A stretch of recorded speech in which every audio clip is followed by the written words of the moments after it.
아버지 하나님, 이 밤도 함께 기도하러 나온 저희들을 기억하시고 긍휼히 여겨주셔서 저희들의 간절한 기도가 응답되는 밤이 되게 하여 주옵소서.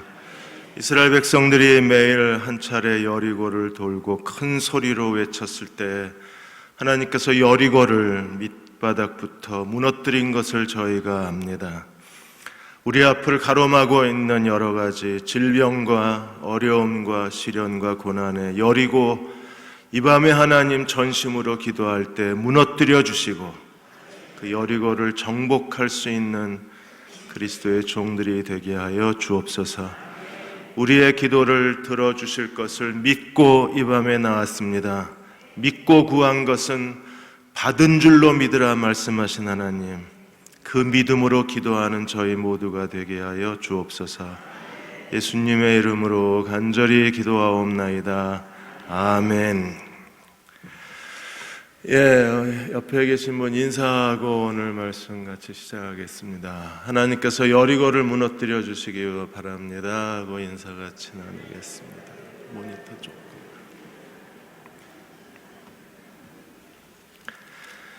네, 오늘 마태복음 24장 29절에서 31절 말씀 읽고 말씀 같이 나누겠습니다.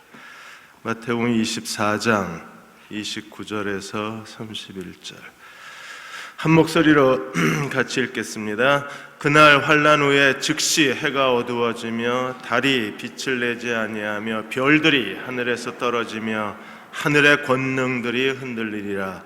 그때 인자의 징조가 하늘에서 보이겠고 그때 땅의 모든 족속들이 통곡하며 그들이 인자가 구름을 타고 능력과 큰 영광으로 오는 것을 보리라. 그가 큰 나팔 소리와 함께 천사들을 보내리니 그들이 그의 택하신 자들을 하늘 이 끝에서 저 끝까지 사방에서 모으리라. 아멘. 추석 연휴 그리고 개천절, 오늘 한글절, 한글날 3주 연속 연휴 기간이어서 기도하러 오시는 분들이 많이 적은데 그래도 와주셔서 진심으로 감사를 드립니다. 오늘은 많이 안 오실 줄 알았어요. 왜냐하면 내일까지 다 연휴이기 때문에 기도하러 와주셔서 감사를 드립니다. 한글날을 맞이해서 우리가 잘못 쓰고 있는 한글에 대한 그 칼럼들이, 글들이 계속 올라오고 있습니다. 국민의례가 있겠습니다. 이 국민의례라는 단어가 일제잔재랍니다. 우리는 지금까지 국민의례가 그냥 한자인 줄 알았는데 일본이 쓰던 단어가 그냥 우리에게 남아있대요. 그래서 일본이 정한 국가의식이 국민의례라고 했습니다. 궁성오배, 기미가요 제창, 신사참배 이런 걸 국민의례라고 그런다. 근데 우리는 3.1절 한글날 국가 중요 행사가 있을 때마다 국민의례라는 단어를 모르고 쓰고 있다고 그렇게 얘기를 했습니다. 또 국위를 선양한다. 나가서 금메달을 따고 경기에서 이기고 이랬을 때 국위 선양이라는 말을 하는데 이것도 일본이 만들어낸 단어래요. 과거에 중일 전쟁 때 한국 사람들을 중일 전쟁에 군사력으로 동원하기 위해서 일본이 내건 슬로건이 국위선양입니다. 전쟁에 나가라. 중일 전쟁에 나가서 일본을 위해 싸워라. 그게 국위를 선양하는 거다. 아주 오래전부터 일본이 쓰던 말이랍니다. 다 알고 계셨군요. 저만 모르고 있었던 것 같아요. 한글날 90주년이 됐는데 이제서야 저도 알았습니다. 심심한 애도를 표합니다. 이 심심이라는 단어도 일본의 신진이라는 단어에서 채용당한 거랍니다. 간절한 마음으로 애도를 표한다. 이 심신이라는 단어가 한글이 아니래요. 일본어랍니다. 그리고 참배한다. 우리는 무덤이나 비석 앞에서 추모하는 걸 참배라고 그러는데 이 참배라는 단어도 일본어입니다. 그래서 일본의 쌈빠이, 맞아요 장로님? 쌈빠이라는 단어를 소리내어서 얘기한 게 참배래요.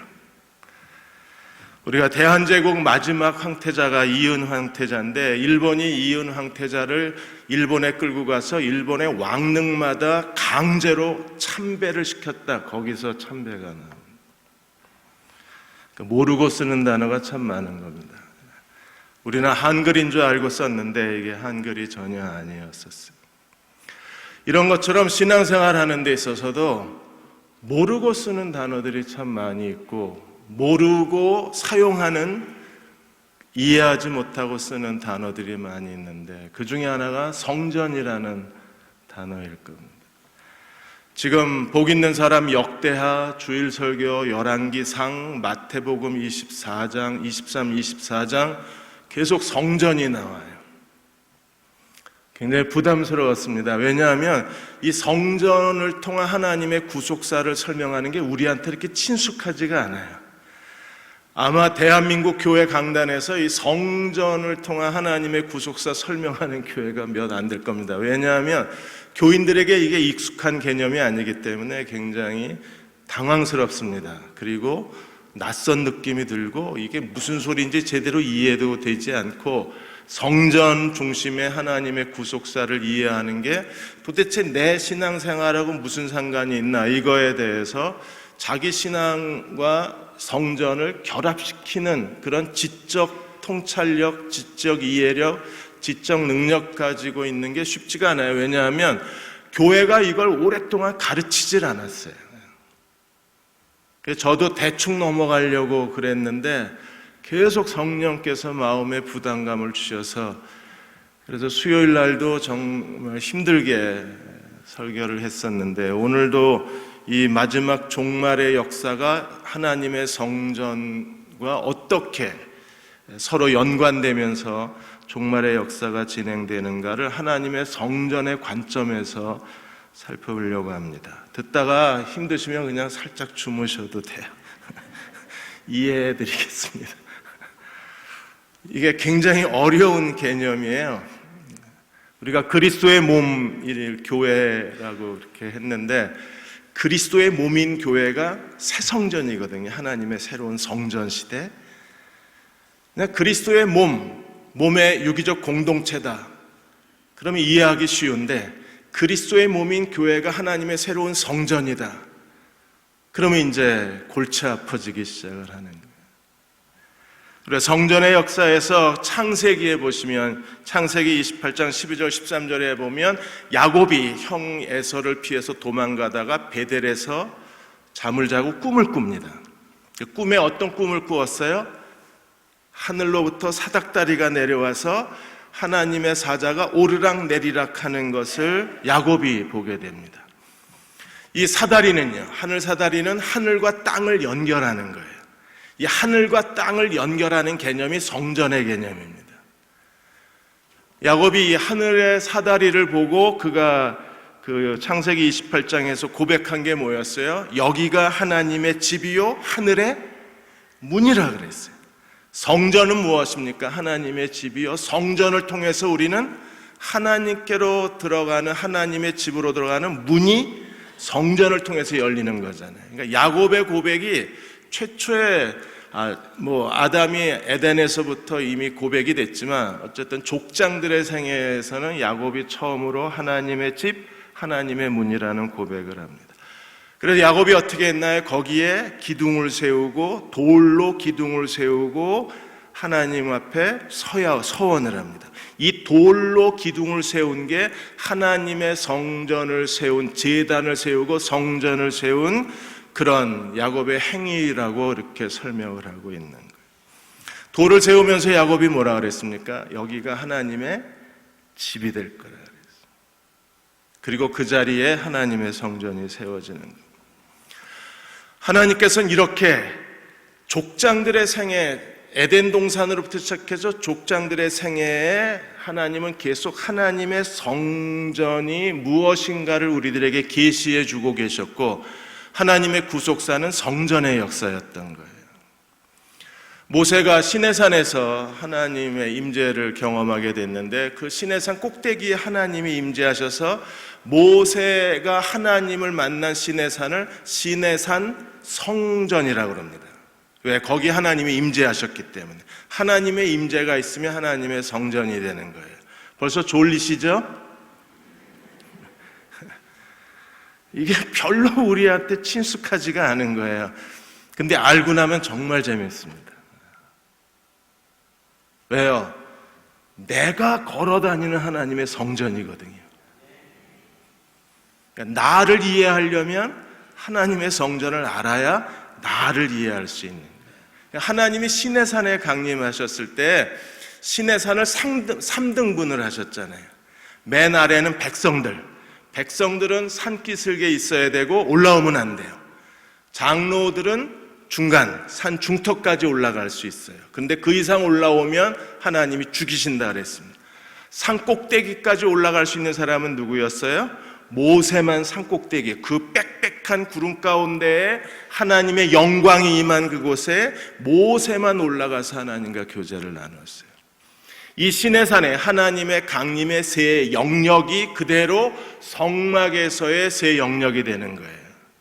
성막의 바깥들은 백성들이 거하는 곳입니다. 성막은, 성소는 제사장들이 들어가요.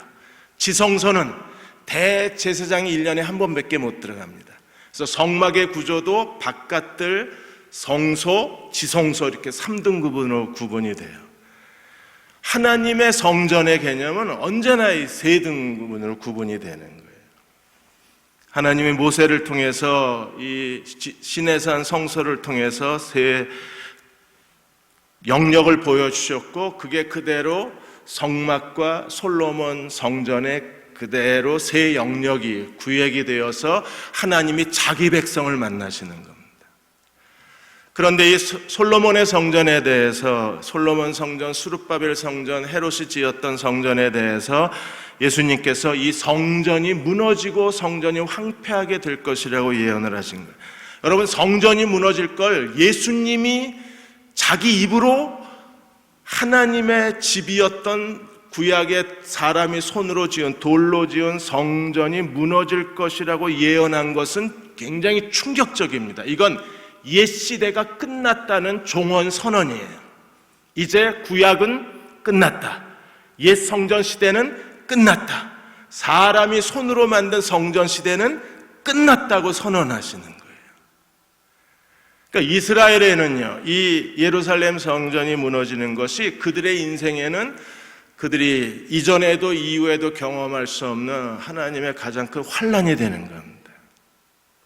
AD 70년에 로마에 의해서 완전히 예루살렘 성전이 돌 위에 돌 하나도 남지 않고 다 파괴가 됐어요. 그리고 이스라엘은 흩어져서 전 세계에 흩어진 디아스포라, 흩어진 민족이 되었습니다.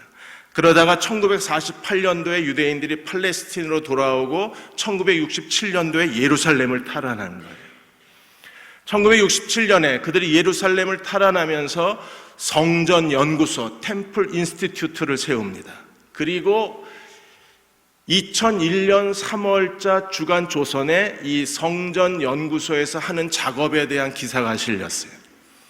그들은 다시 하나님의 성전이 재건될 것을 기대하고 성전이 재건됐을 때의 모든 것을 준비하기 시작했습니다. 제사장 의복을부터 시작을 해서 성전이 재건될 때를 대비해서 성전 제사를 드리기 위한 모든 성막의 기구들을 만들기 시작했어요.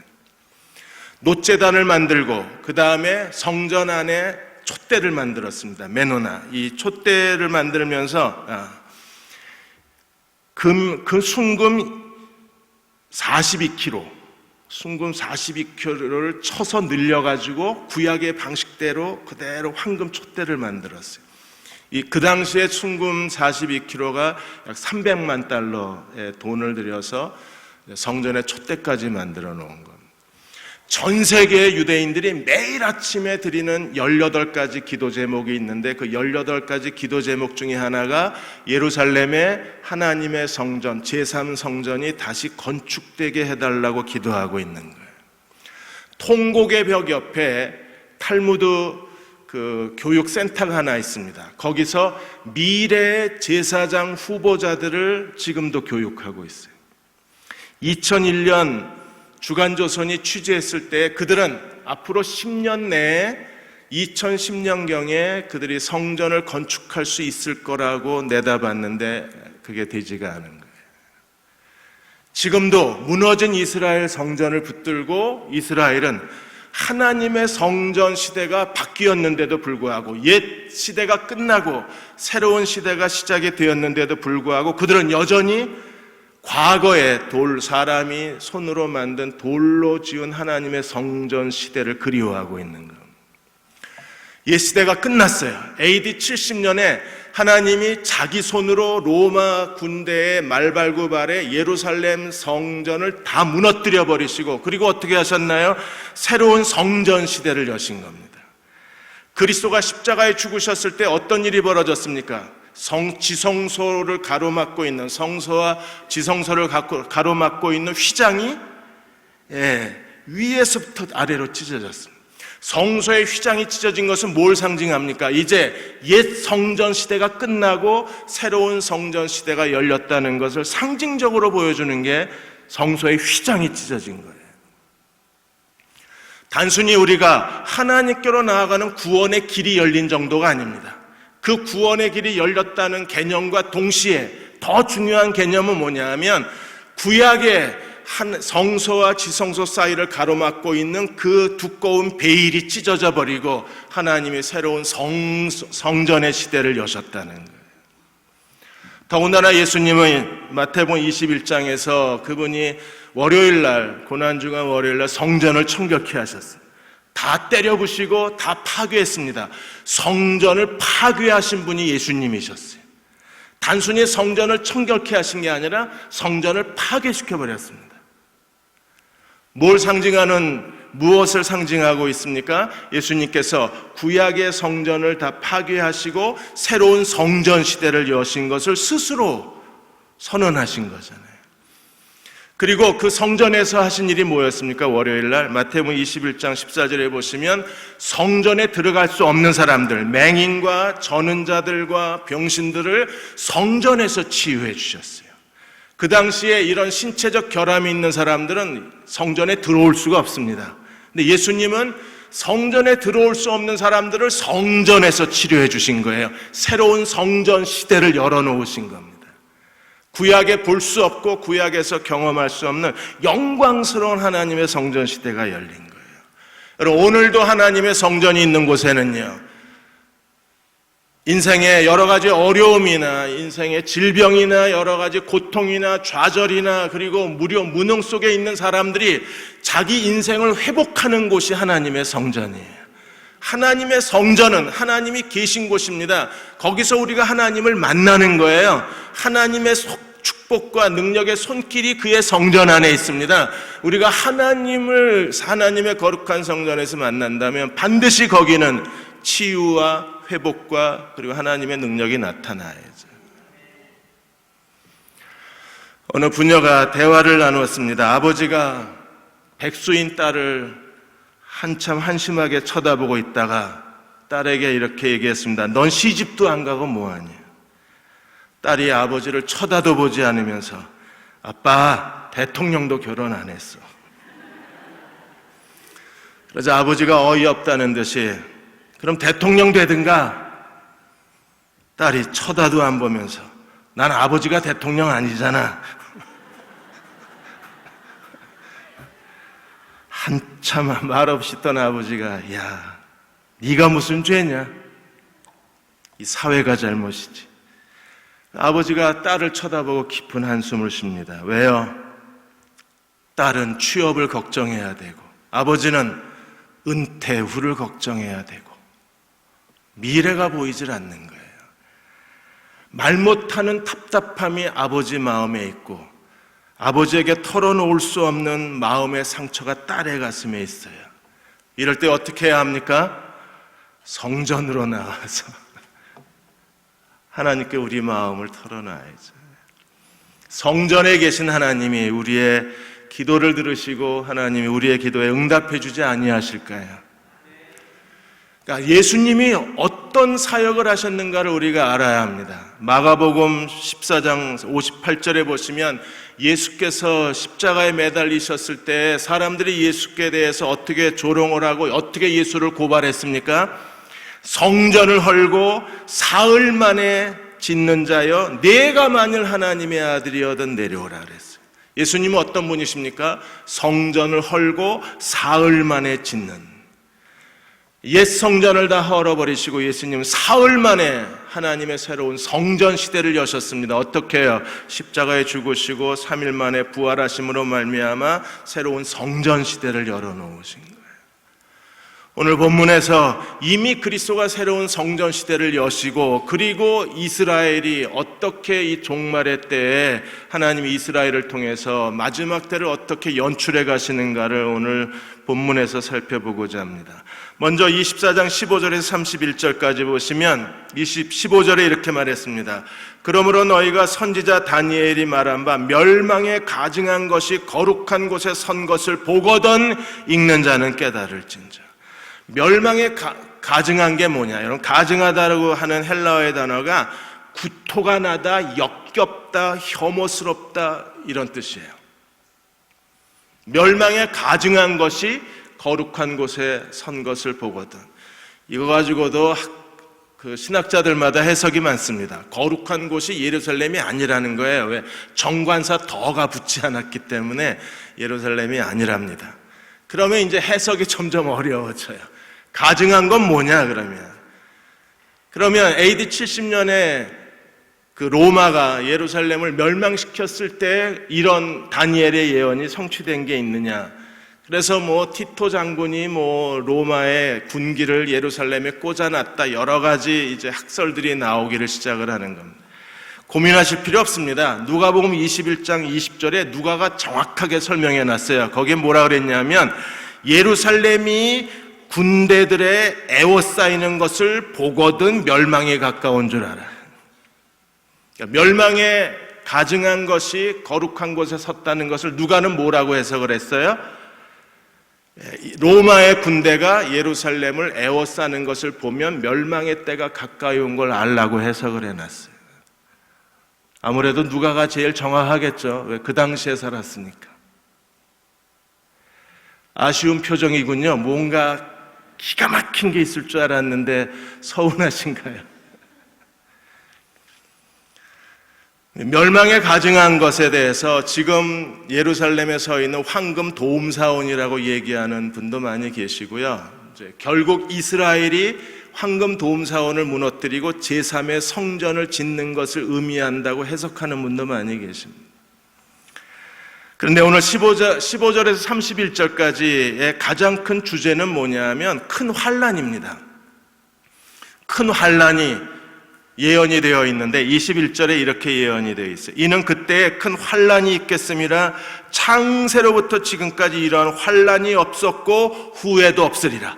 전에도 없고 후에도 없는 환난이 예루살렘에 있다는 거예요. 그래서 환난이 있으리라. 그리고 29절에는 그날 환난 후에 어떤 일이 일어나는가.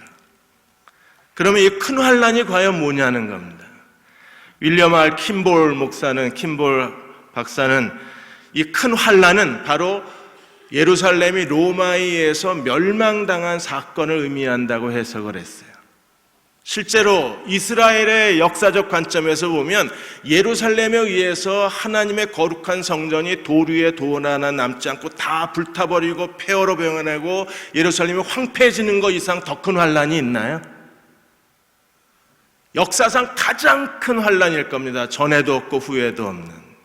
그래서 윌리엄 킴볼은 수많은 사람이 사망한 그 숫잔성 대지진이나 아니면 보스턴 마라톤 대의 폭탄 테러, 그리고 시리아 사태로 인한 거대한 난민의 탈출, 중동의 그런 국제 분쟁, 이란과 북한의 핵무기 개발, 그리고 전 지구적인 경제 불황, 그리고 지금 일어나고 있는 극단적 기후변화, 환경변화, 이런 것들에 대해서 마지막 큰 환난이 마지막 종말의 때에 일어날 거라고 예상하는 사람들이 극도의 민감한 반응을 보인다 그랬어요. 당연히 하나님은 이런 자연재해를 통해서 국제정세 변화를 통해서 하나님이 마지막 때에 큰 환난을 징조를 보이시는 건 사실입니다. 그런데 오늘 15절에서 31절까지 나와 있는 그 큰 환난은 1차적으로 로마에 의해서 예루살렘이 멸망당한 것을 의미한다는 거예요. 그리고 마지막 종말의 때, 그리스도의 재림의 때 이런 일이 다시 일어날 것인가 아닌가는 우리가 확신할 수 없다 그랬습니다. 일어날 수도 있겠죠.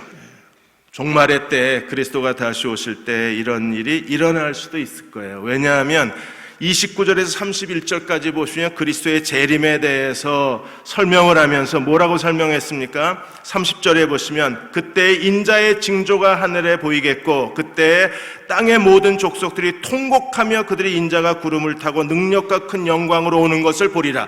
데살로니가전서 4장에 있는 것처럼 그리스도의 공중 재림하시는 장면이 예수님이 설명한 거하고 바울이 설명한 거하고 거의 비슷하게 표현이 되어 있습니다. 그리고 31절에 그가 큰 나팔 소리와 함께 천사들을 보내리니 그들이 그의 택하신 자들을 하늘 이 끝에서 저 끝까지 사방에서 모으리라. 이것도 데살로니가전서 4장의 공중 재림에 대한 표현하고 비슷하잖아요. 이제 아예 호기심이 없어지셨네요.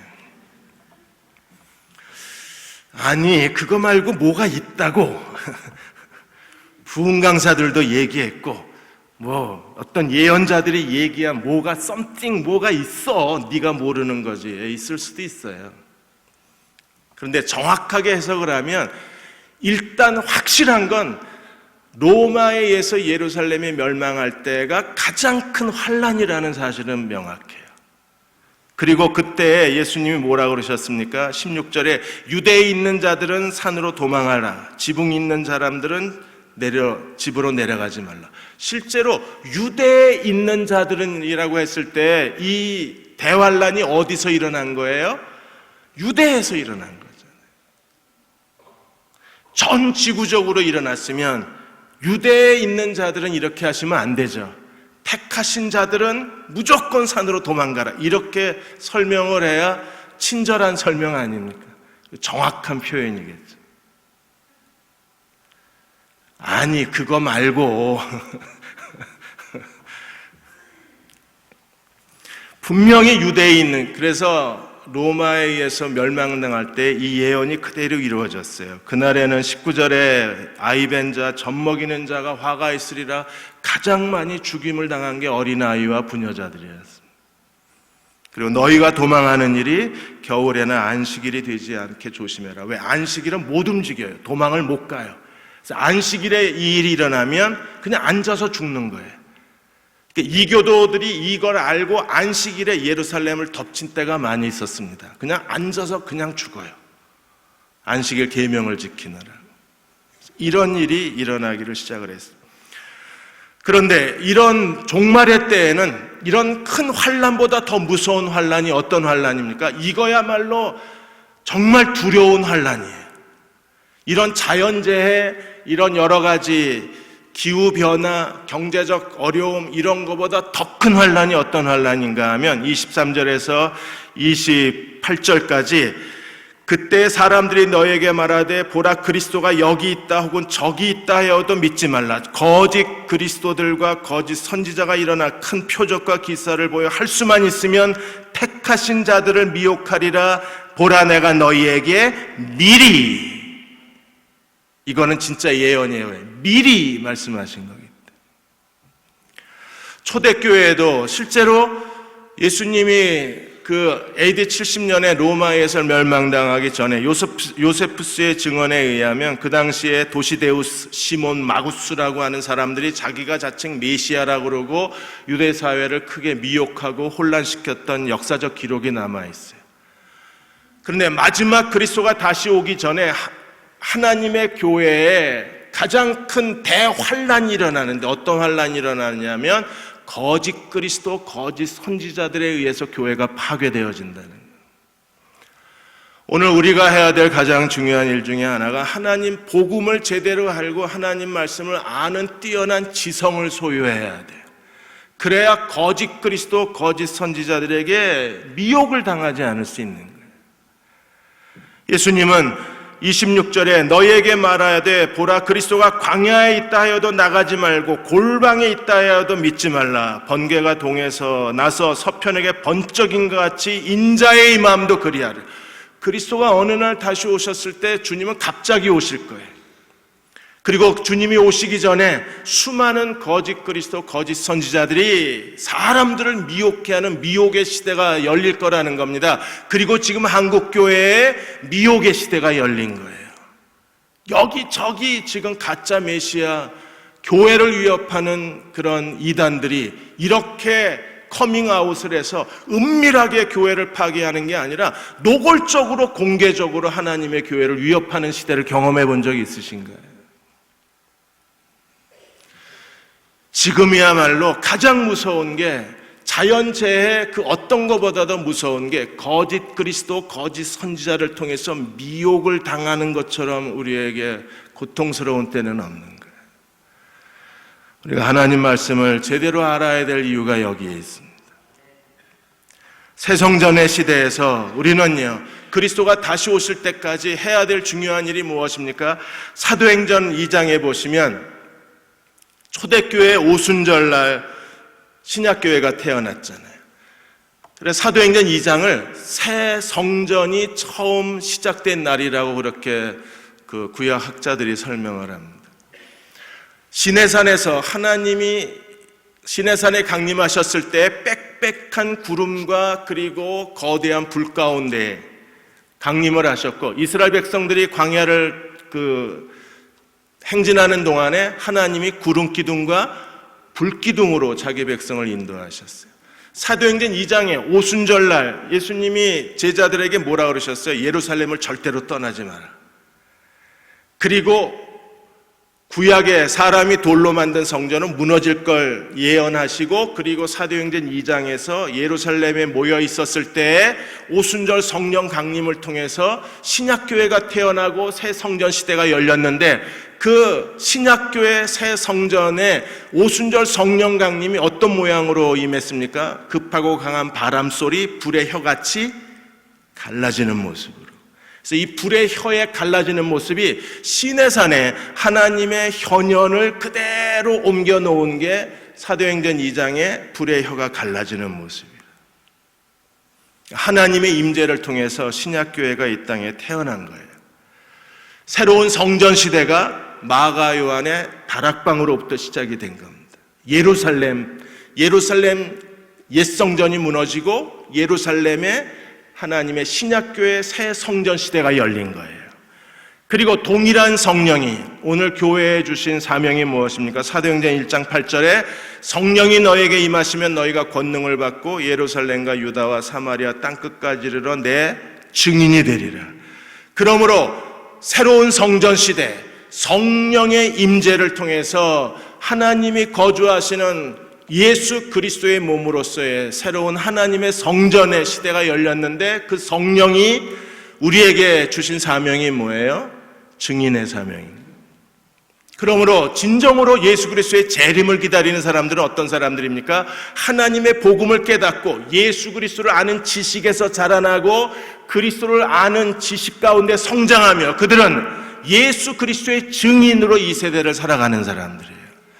우리는 더 많은 사람들, 예루살렘, 유다, 사마리아 땅끝까지 이르러 그리스도의 증인으로 사는 사람들이 그리스도의 재림을 기다리는 사람들입니다.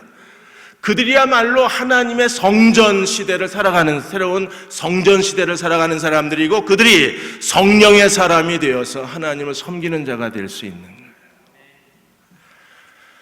오늘 교회가 그리스도의 재림을 기다린다고 했을 때 그런 여러 가지 주변의 하나의 상징적 사건들에 대해서 호기심을 느낄 게 아니라 정말 본질적인 거에 의무를 다해야 되는데, 그것은 성령이 너희가 내 증인이 되라고 가신 증인의 삶을 다 사는 겁니다. 지금 그런 성숙한 사람이 하나님이 찾으시는 사람이에요. 파키스탄의 수도 이슬람아바드에서 영국과 파키스탄 기독교 협의회 의장에 대해서 무슬림들이 그 집을 에워싸고 몽둥이를 들고 쇠망치를 들고 이 마시흐 그 의장을 위협하기를 시작을 했습니다. 몸만 그냥 다 놔두고, 집을 놔두고 몸만 나가라, 목숨은 살려주겠다. 근데 마시흐 의장이 거부를 했습니다.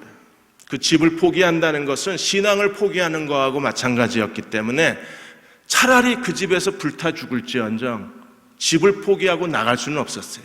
그건 마치 그리스도를 포기하는 거하고 똑같았기 때문에 폭도들이 둘러싸고 그 집에 불을 지르기를 시작을 했습니다.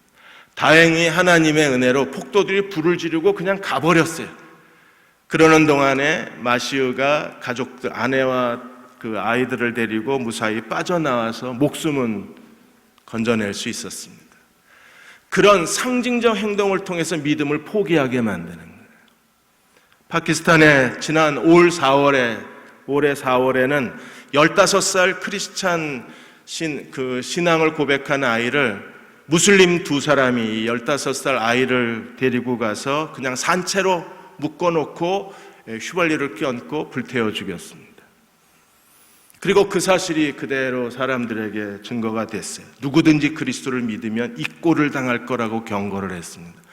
그럼에도 그리스도를 믿는 사람들의 발걸음이 멈추질 않은 거예요.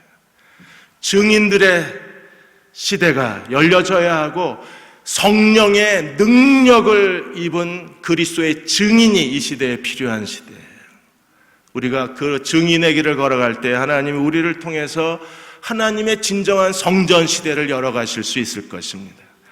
32절에서 51절까지는 무화과나무를 배우라 그랬습니다. 무화과나무의 비유는 물론 무화과나무가 이스라엘을 상징합니다. 그런데 여기서 주님이 강조하신 건 뭐냐 하면 무화과나무 비유를 배우라. 가지가 연하해지고 잎사귀가 내면 여름이 가까이 온 줄을 안다.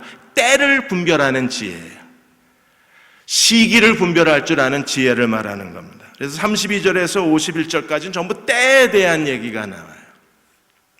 제일 먼저 노아의 때에 대해서 37절에서 39절까지는 뭐라고 말씀하셨어요? 노아의 때와 같이 인자의 임함도 그러하리라. 홍수전에 노아가 방주에 들어가던 날까지 사람들이 먹고 마시고 장가들고 시집가고 있으면서 홍수가 나서 그들을 다 멸하기까지 깨닫지 못하였으니 인자의 임함도 그러하리라. 그냥 일상생활에 빠져 있는 거예요. 그리스도가 다시 오신다는 것에 대해서 전혀 깨닫지 못하고 시대를 준비하지 못한 사람들을 그래서 무화과나무 비유를 배우라고 주님이 말씀하시는 겁니다. 주님이 다시 오실 것을 믿으십니까?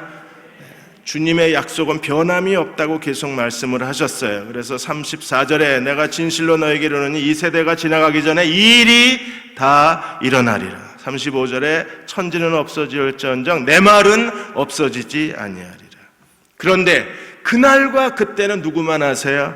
36절에 그날과 그때는 아무도 모르나니 하늘의 천사들도 아들도 모르고 오직 누구만? 아버지만. 가끔 가다가 아버지가 몰래 답안지 빼돌렸다고 와서 계시하는 이상한 분들이 계십니다. 절대 믿지 마십시오. 분명히 하나님이 아버지만 안다 그랬어요. 아무도 모른다 그랬어요. 우리가 할 수 있는 최선의 방법은 뭡니까? 언제 오시느냐가 아니라 옛날에 다미 선교회는 9월 며칠 날 온다고 뻥을 쳤었잖아요. 이런 사람들이 전부 가짜들인 거예요. 우리가 할 수 있는 최선의 방법은 무엇입니까? 깨어 정신 차리고 준비하는 게 최선의 길인 거예요. 40절에 42절까지 그리스도가 다시 오시면 어떤 일이 일어납니까? 한 사람은 데려가고 한 사람은 2대1 경쟁률입니다. 오늘 밤 오신 분들은 다 데려감을 당하시기를 축원합니다. 이것도 교주 얘기인가? 교주 발언인가? 40절에 그때 두 사람이 밭에 있으면 한 사람은 데려가고 한 사람은 버려두고 2대1이잖아요. 거짓말 아닙니다. 그 다음에 두 여자가 맷돌질을 하고 있는데 한 사람은 데려가고 한 사람은 버려두고 그리스도가 다시 오실 때 다 가는 건 아닌 것 같아요. 왜 그럴까요? 교회는 다니지만 한 번도 예수 그리스도의 십자가에 무릎 꿇지 못한 사람들, 하나님의 복음에 대한 계시가 없는 사람들, 오늘 밤 저희가 기도할 건데요, 우리 자신을 위해서도 기도하고 우리 아들, 딸들을 위해서 기도할 때 하나님의 복음을 가르쳐 주십시오. 그 기도를 해야 됩니다. 예수님이 마태복음의 16장에서 너는 나를 누구라고 하느냐 그랬을 때 베드로가 대답했잖아요. 주는 그리스도시요 하나님의 아들이십니다. 대답했을 때 예수님이 뭐라고 그러셨어요? 이를 내게 알게 한 이는 혈육이 아니요 하늘에 계신 내 아버지라 그랬어요. 아버지로부터 가르침을 받아야, 그래야 그리스도를 참되게 따라갈 수 있는 거예요. 어느 한 사람이 질문을 했습니다. 저 사람이 크리스찬이냐고 질문을 하니까 그 목사님이, 미국의 목사님이신데, 목사님이 잘 모르겠다고. 아니, 이 교회 성도인데 왜 목사님 모르시냐고. 그 아내하고 한번 얘기를 해봐야 알겠다고.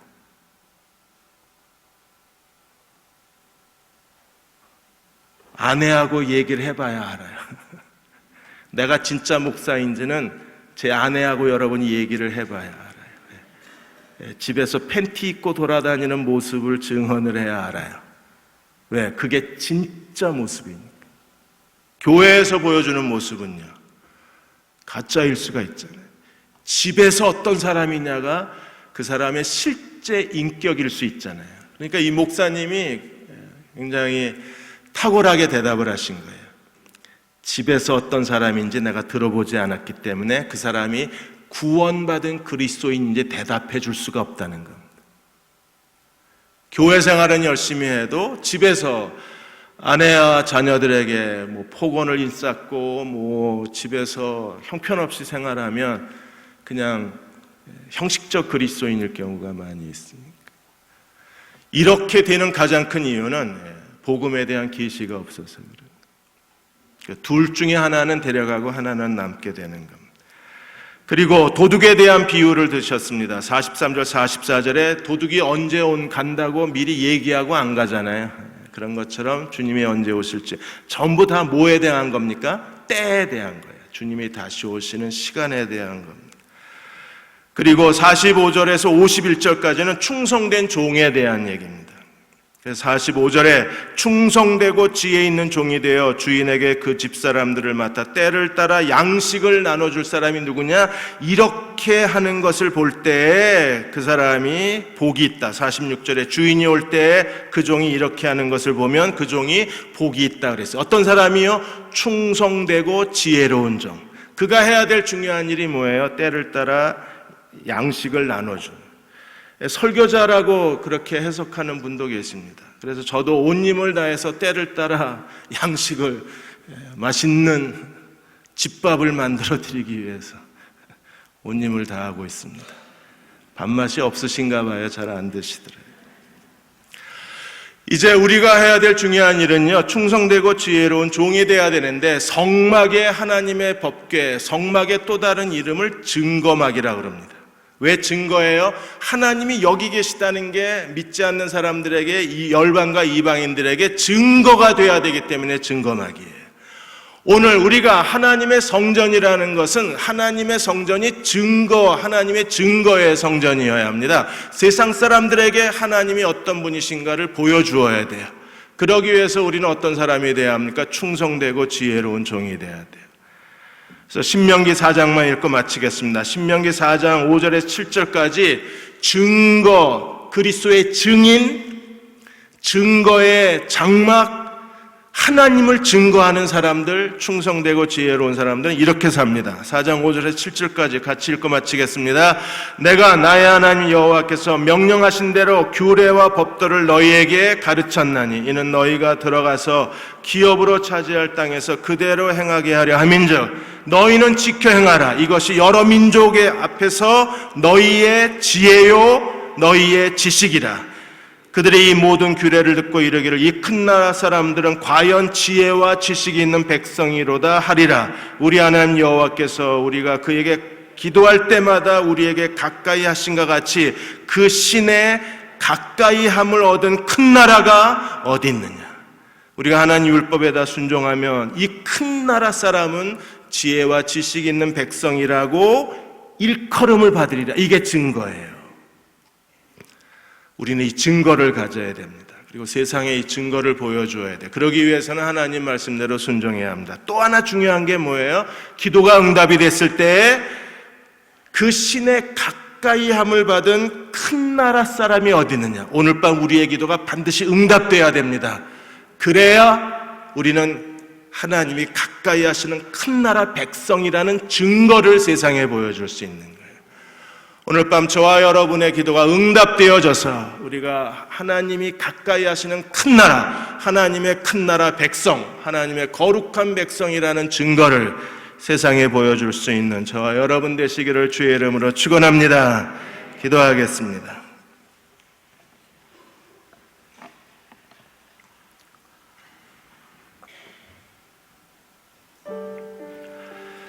아버지 하나님, 마음껏 찬양하고 싶습니다. 눈물을 흘리며 찬양하고 싶습니다. 마음을 다 쏟아놓기까지 찬양을 드리고 싶습니다. 내 사정을 다 아르기까지 기도하고 싶습니다. 성령님 하늘을 열어주시고 저희들 마음을 열어주셔서 전심으로 기도하는 이 밤이 되게 하여 주옵소서. 온 마음을 다하여 기도하고 싶습니다. 하나님 앞에 내 마음을 다 쏟아놓기까지, 내 영혼을 다 바칠 때까지 기도하고 싶습니다. 하나님의 성전이 여기 있게 해주시고 우리가 그 하나님 앞에 나아가 기도하게 하시고 우리의 기도가 응답됨으로 하나님이 여기 계심을 증거할 수 있는 믿음의 종들이 되게 하여 주옵소서. 이 밤을 주의 손에 의탁합니다. 하나님 축복하시고 함께 하시고 종들의 기도에 응답하여 주옵소서. 예수님의 이름으로 간절히 기도하옵나이다. 아멘. 그 사람 멀리 떠나서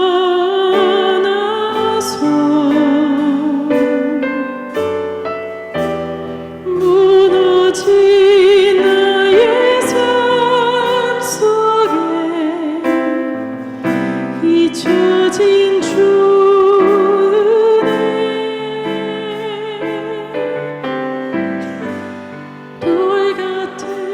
내 마음 어루만지사 다시 일으켜 세우신 주를 사랑합니다.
사막의 강물과 길을 내시는 주,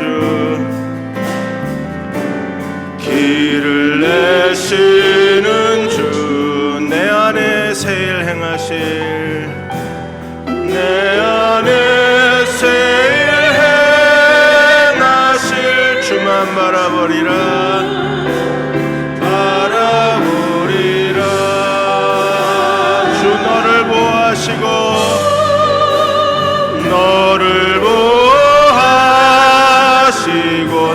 붙드시리 널 붙드시리 너는 보배롭고 존귀한 주님의 자녀라 주 너를 보호하시고 주 너를 보호하시 널 붙드시리 널 붙드시리 너는 보배롭고 너는 보배롭고 존귀한 주의 자녀라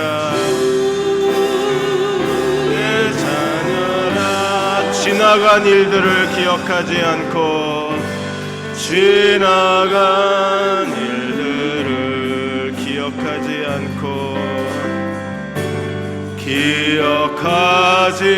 않고 이전에 행한 모든 일 이전에 행한 모든 일 생각지 않으리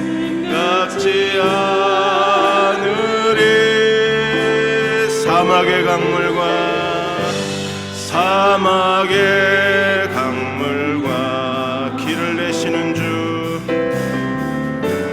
길을 내시는 주 내 안에 새 일 행하실 내 안에 새 일 해 주만 바라봅니다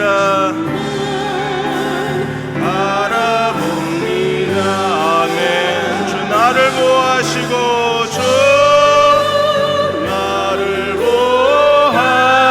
보호하시고 날 붙드시리 나는 보배롭고 존귀한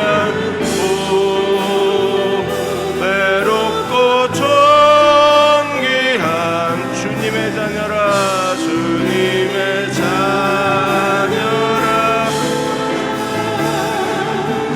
주 너를 보호하시고 널 붙드시리 널 붙드시리 너는 보배롭고 존귀한 주의 자녀라 주 나를 보호하시고 주 나를 보호하시고 날 붙드시리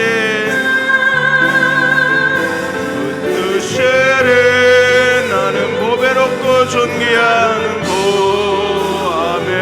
보배롭고 존귀한 주님의 자녀라 주님의 자녀라 주 너를 보호하시고 주 너를 보호하시고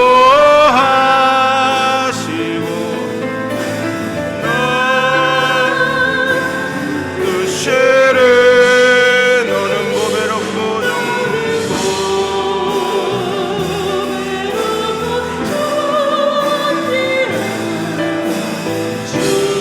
주의 자녀라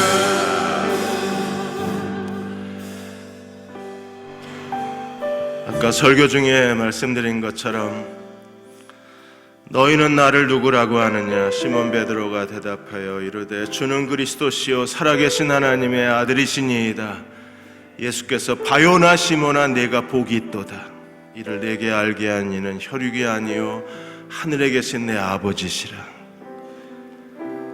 네가 복이 있도다 저는 여러분이 이 시대에 하나님이 복이 있도다 그렇게 인정해 주시는 믿음의 종들이 되시기를 바랍니다. 복음을 제대로 알고 하나님 말씀이 무엇인가를 알고 예수 그리스도를 아는 지식에서 우리가 성장해야 그래야 이 시대에 복이 있는 사람이 될 수 있는데 하나님이 계시해 주시고 하나님이 가르쳐 주셔야만 된답니다. 바울이 에베소 교회를 위해서도 똑같은 것을 기도했습니다. 지혜와 계시의 영을 너에게 주사 하나님을 알게 하시고 마음의 눈을 밝히사 부르심의 소망이 무엇인지 그 기업의 영광의 풍성함이 무엇인지 너희로 알게 하시기를 구하노라.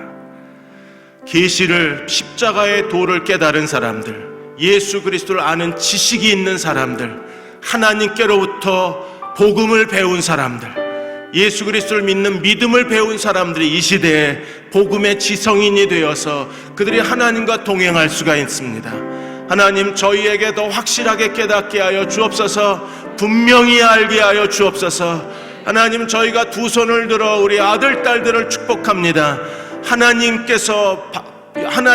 베드로, 바울을 가르치신 것처럼 내 아들, 딸들을 가르쳐 주셔서 그리스도를 믿는 믿음의 비밀을 알게 하여 주옵소서. 복음의 비밀인 그리스도를 깨닫게 하여 주옵소서. 십자가의 도를 깨닫게 하여 주셔서 그들을 십자가 앞에, 그리스도 앞에 무릎 꿇는 저희의 아들, 딸들이 되게 해주시기 원합니다. 형식적 신앙인이 되지 않게 하여 주시고 힘들게 교회만 다니는 아들, 딸들이 되지 않게 하여 주시고 복음을 깨닫고 그리스도를 사랑하고 그리고 그리스도를 아는 지식에서 자라나게 하여 주옵소서. 복음의 사람이 되게 해주시기 원합니다. 계시의 사람이 되게 하여 주옵소서. 진리의 아들, 딸들이 되게 하여 주옵소서. 우리 다 같이 함께 통성으로 같이 기도하겠습니다. 주여!